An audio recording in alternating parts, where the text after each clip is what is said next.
From deserts to cities, from secrets to love, every border hides a story. The Volta River has swallowed more than it has given. It has taken fishermen who ventured too far. It has claimed children who played too close. It has drowned secrets, hopes, and bodies that were never recovered. The elders say the river has memory. What enters its current is marked forever. What it releases comes back changed. The woman is lifted by the fisherman and two others.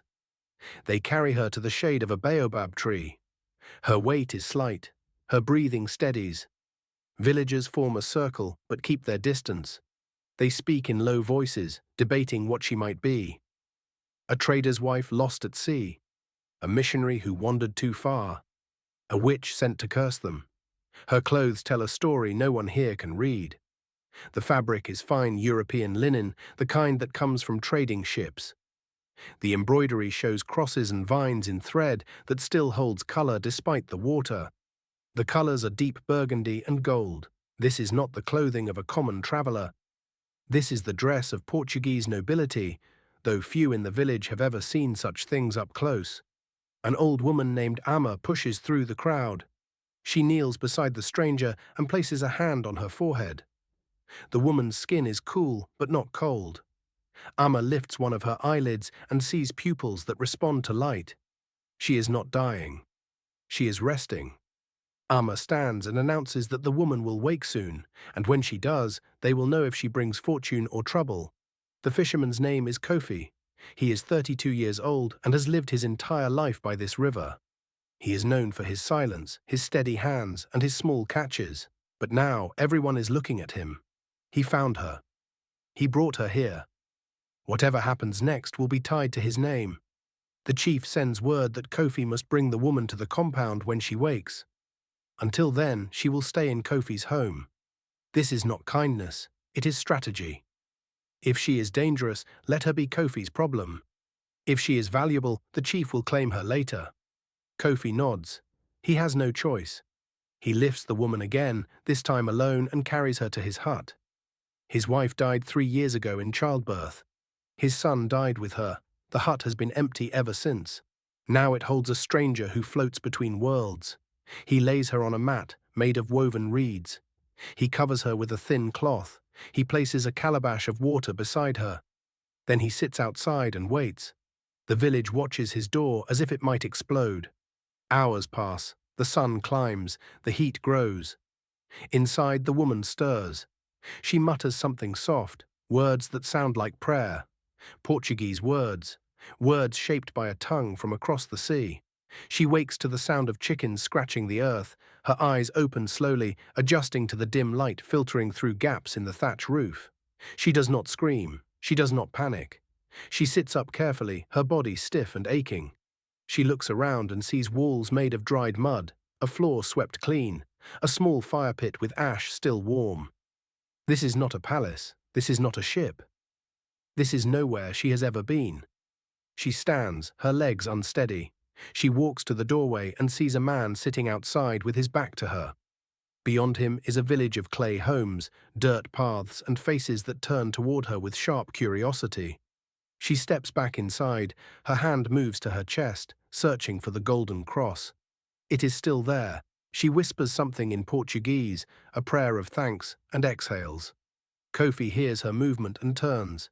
He stands slowly, his posture non-threatening. He gestures to the calabash of water. She hesitates, then steps forward and drinks. The water is warm and tastes of earth. She finishes it and hands the calabash back to him. He refills it from a clay pot and offers it again. She drinks again. He nods. She tries to speak. The words that come from her mouth are Portuguese, flowing with the rhythm of Lisbon's streets and palace halls. The sounds are softer than the local tongue, rolling with different music. Kofi shakes his head to show he does not understand. She tries again in broken Portuguese, mixed with gestures, but the result is the same. She closes her eyes, frustrated. When she opens them, she points to herself and says her name slowly. Maria. He assumes it is her name. He repeats it back to her, his pronunciation rough. She nods. Kofi points to himself and says his name. She repeats it with precision, her accent barely noticeable. He is surprised.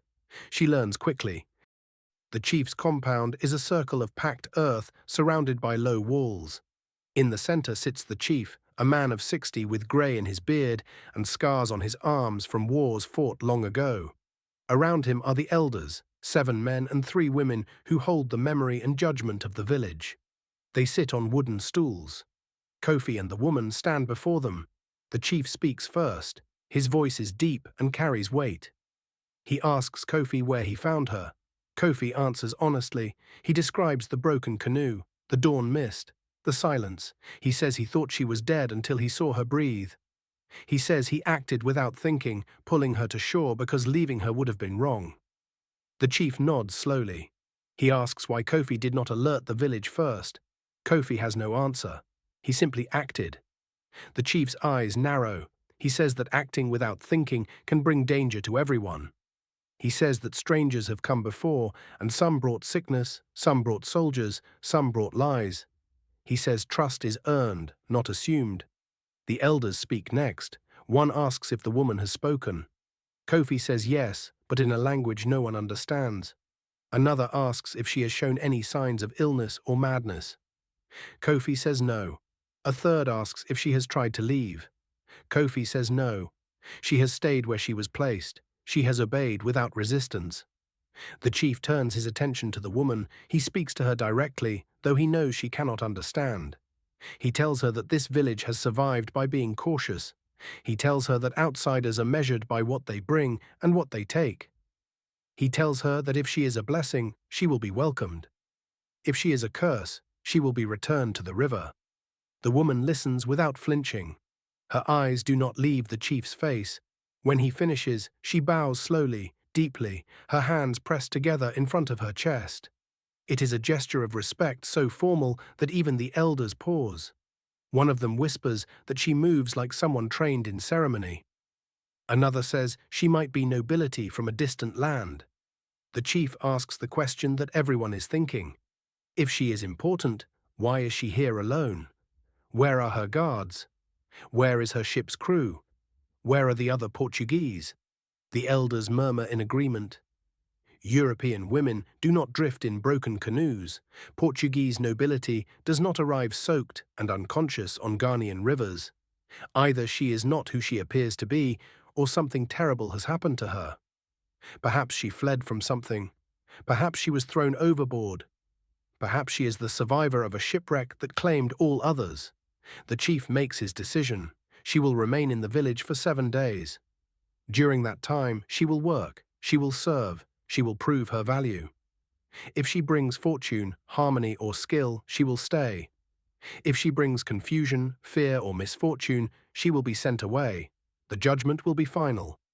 Kofi is tasked with watching her. He is responsible for her actions. If she causes harm, he will answer for it. He accepts this burden with a nod. The woman, still unable to understand the words, senses the weight of the moment. She bows again. The chief dismisses them. As they walk back to Kofi's hut, the village watches in silence. The woman does not look back. She walks as if she has done this before, as if judgment is something she has always lived under. Kofi wonders what kind of world she comes from. He wonders if she will survive this one. Night falls heavy and fast. The village settles into its evening rhythm. Fires are lit. Meals are shared. Stories are told. But tonight, every conversation circles back to the stranger. Some say she is a test from the ancestors. Others say she is a trap. A few believe she is simply lost, a victim of circumstance, deserving of mercy. Kofi sits outside his hut, carving a fishing hook from bone. Inside, the woman sits on the mat, her hands folded in her lap. She has not spoken since the compound. She has not cried. She has not asked for anything. She simply waits, as if waiting is something she has mastered. A young girl approaches Kofi's hut, carrying a bowl of groundnut soup. She is the daughter of Amma, the old woman who first examined the stranger. The girl sets the bowl down and whispers that her mother believes the woman is not dangerous. She says Amma has seen spirits before, and this woman is not one of them. She is flesh, blood, and sorrow. Kofi thanks the girl and takes the soup inside. He offers it to the woman. She accepts it and eats slowly, savoring each spoonful. When she finishes, she looks at him and says something in her language. Her tone is soft, almost grateful. He does not understand the words, but he understands the meaning. He nods. The next morning, the woman is put to work. She is given a basket and sent to the river with the other women to fetch water. They watch her carefully, noting how she lifts the basket, how she positions it on her head, how she walks with perfect balance despite never having done this before. She does not complain. She does not falter. By midday, the women are whispering that she learns faster than any outsider they have ever seen. On the second day, she is taught to pound fufu. The rhythm is difficult, the timing precise. She watches the women work, then joins them. Her strokes are tentative at first, but by the 10th round she has found the beat. The women smile. One of them says she has the hands of someone who has been trained in discipline. On the third day, she helps mend fishing nets. Her fingers move with precision, weaving the broken strands back together with care. Kofi watches from a distance, impressed. She has never done this work, but she approaches it with the focus of someone who has spent a lifetime mastering tasks. By the 4th day, the village begins to shift. The children no longer hide. They approach her cautiously, offering her flowers and stones. She accepts each gift with a bow, her face soft. The women begin to speak to her even though she cannot respond. They teach her words in their language. She repeats them carefully, her memory sharp. On the 5th day, a traveler arrives from a coastal trading post. He brings news of unrest. He speaks of Portuguese ships searching the coastline, of merchants asking questions in every port town. He says there are rumors of a missing noblewoman from Lisbon, a woman who disappeared during a storm while traveling to the Gold Coast. Some say she was the daughter of a wealthy merchant. Others say she was betrothed to a colonial governor. The chief listens carefully. He does not share this information with the village, not yet. That night, the chief summons Kofi again. He asks if the woman has given any sign of who she is. Kofi says no. She works, she learns, she obeys. She has caused no harm. The chief is silent for a long time. Then he says that Portuguese nobles do not disappear without others searching for them. If she is who the traveler spoke of, keeping her here could bring Portuguese soldiers to their village. They could demand her return. They could accuse the village of kidnapping. But sending her away without knowing her story could mean sending her back to whatever she fled from. Kofi asks what the chief wants him to do. The chief says the decision is not his alone. The village will decide on the 7th day. Until then, Kofi must watch her closely. If anyone comes looking for her, he must report it immediately. On the 6th day, Maria does something unexpected.